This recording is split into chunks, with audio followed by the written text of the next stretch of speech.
This is Audible. Simon & Schuster Audio presents Never Flinch, a novel by Stephen King. Read by Jesse Mueller, with an afterword read by the author.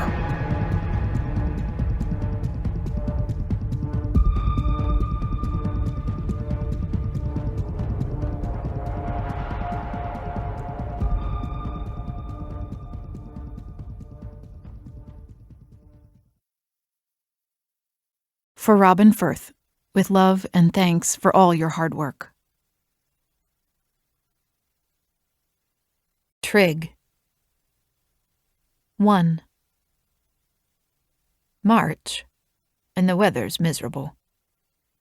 The Straight Circle meets in the basement of the Buell Street Methodist Church every weekday from 4 to 5 p.m. It's technically a Narcotics Anonymous meeting, but plenty of alcoholics also attend. Straight Circle is usually packed.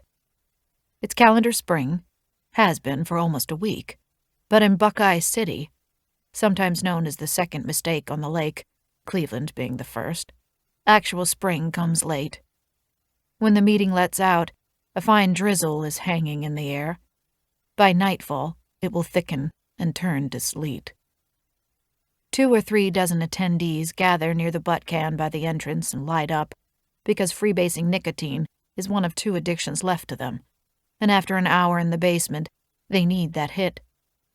Others, the majority, turn right and head for the Flame, a coffee shop a block down. Coffee is the other addiction they can still indulge.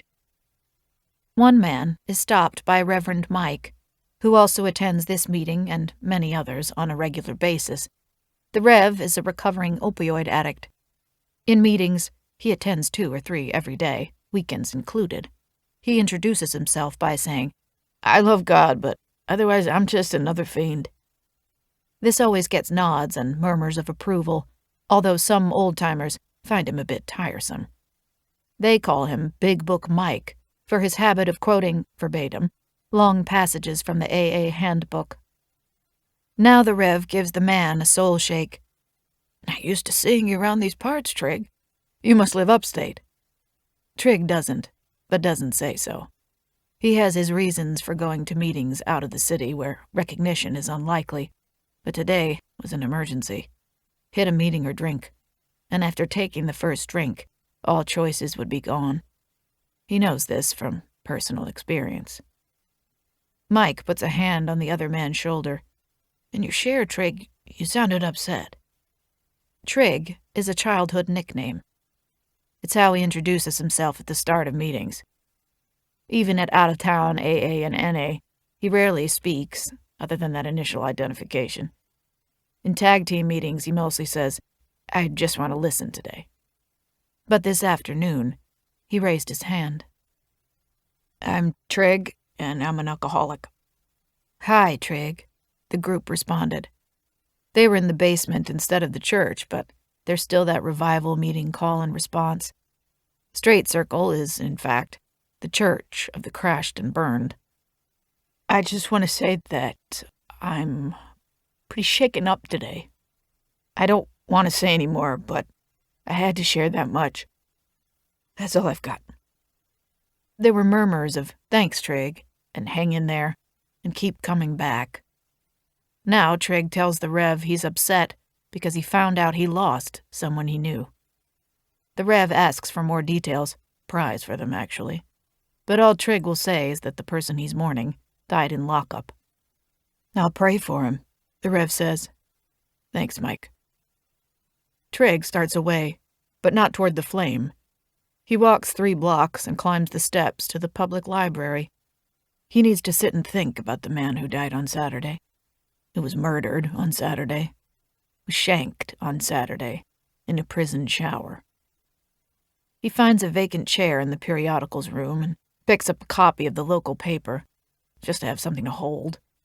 He opens it to a page 4 story about a lost dog recovered by Jerome Robinson of the Finders Keepers Agency. There's a picture of a smiling and handsome young black man with his arm around some kind of big dog, maybe a Labrador retriever. The headline is one word: Found. Trigg stares through it, thinking. His real name was in this same paper 3 years ago, but no one has made the connection between that man and the one who attends out-of-town recovery meetings. Why would they? Even if there had also been a picture of him, which there wasn't. That man had a slightly graying beard and wore contacts. This version is clean-shaven, wears glasses, and looks younger. Quitting the booze will do that. He likes the idea of being someone new. It also weighs on him. That is the paradox he lives with. That, and thinking about his father, which he does more and more frequently these days. Let it go, he thinks. Forget it. That is on March 24th. Forgetting lasts just 13 days. 2. On April 6th, Trigg sits in the same periodicals room chair, staring at the feature story in today's Sunday paper. The headline doesn't speak. It shouts. Buckeye Brandon. Murdered prison inmate may have been innocent.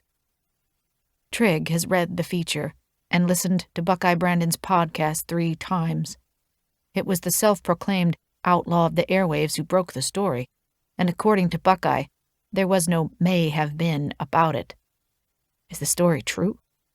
Trigg thinks that given the source, it must be. What you're thinking of doing is crazy, he tells himself, which is true. If you do it, you can never go back, he tells himself. That's also true.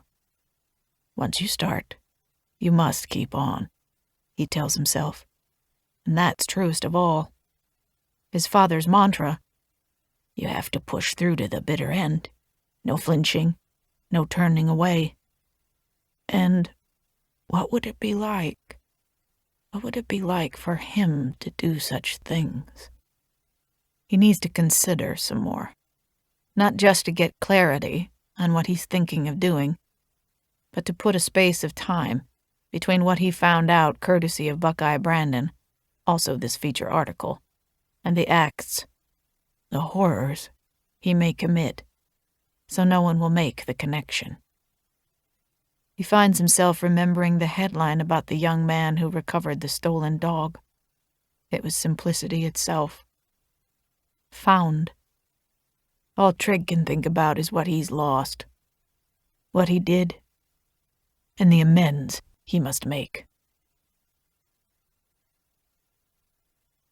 Chapter 1. 1. It's April now. In the second mistake on the lake, the last of the snow is finally melting. Izzy Janes gives a one-knuckle courtesy knock on her lieutenant's door and goes in without waiting.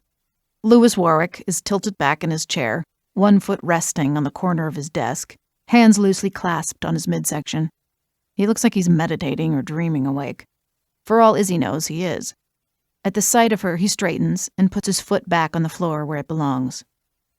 Isabel Janes, ace detective. Welcome to my lair. At your service. She doesn't envy him his office, because she's aware of all the bureaucratic bullshit that comes with it, accompanied by a salary bump so small, it might be called ceremonial. She's happy enough with her humble cubicle downstairs, where she works with 7 other detectives, including her current partner, Tom Atta. It's Warwick's chair that Izzy lusts after. With its high, spine-soothing back and reclining feature, it's meditation-ready. What can I do for you, Lewis? He takes a business envelope from his desk and hands it to her. You can give me an opinion on this. No strings attached. Feel free to touch the envelope, everybody, from the postman to Evelyn downstairs and who knows who else has had their paws on it. But the note should maybe be fingerprinted. Partly, depending on what you say. The envelope is addressed in capital block letters to Detective Lewis Warwick at 19 Court Plaza. Below the city, state, and zip, in even larger capitals, confidential. What'd I say? You're the boss, boss. I'm not passing the buck. It's my baby, but I respect your judgment.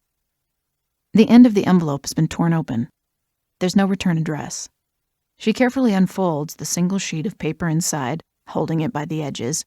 The message has been printed, almost certainly on a computer. To Lieutenant Lewis, Louis, Warwick. From Bill Wilson, CC Chief Alice Patmore. I think there should be a corollary to the Blackstone rule. I believe the innocent should be punished for the needless death of an innocent.